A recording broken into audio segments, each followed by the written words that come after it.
السلام عليكم ورحمة الله وبركاته.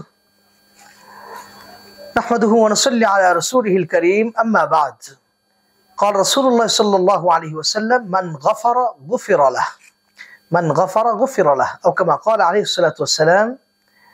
সুপ্রিয় দর্শক শ্রোতা মণ্ডলী, মাহে রমাদান আমাদের সামনে। মাহে রমাদানের মাঝে আমরা আছি আলহামদুলিল্লাহ। মাহে রমাদানের মাগফিরাতের দশক চলছে।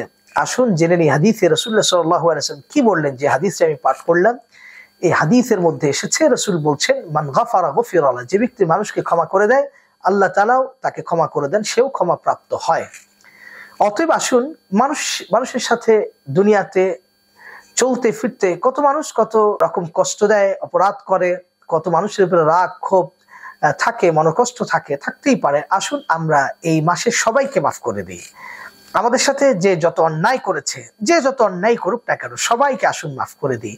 তাহলে আসুন দেখি এই হাদিসের মধ্যে রাসূল যেটি বললেন সেটা আমরা নিঃসন্দেহে সেটি অর্জন করতে পারবো। অর্থাৎ আমি যদি আমার সাথে যারা অন্যায় করেছেন তাদের সবাইকে আমি মাফ করে দিই, এই ক্ষমার মাসে, এই ক্ষমার দশকে সবাইকে মাফ করে দিই, তাহলে আশা করা যায় ইনশাআল্লাহ অবশ্যই আল্লাহ তাআলাও আমাদেরকে ক্ষমা করে দিবেন।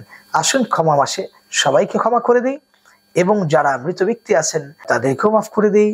তারা যদি কোনো অপরাধ করে ইন্তেকাল করে থাকেন তাদেরকেও মাফ করে দিই। সকলের জন্য দোয়া করি, বিশেষ করে বাবা মার জন্য দোয়া করি। বাবা মার জন্য দোয়া করব না মাগফিরাতের মাসে, এটা হতে পারে না। আসুন আল্লাহ তাআলা আমাদের সকলকে তৌফিক দান করেন।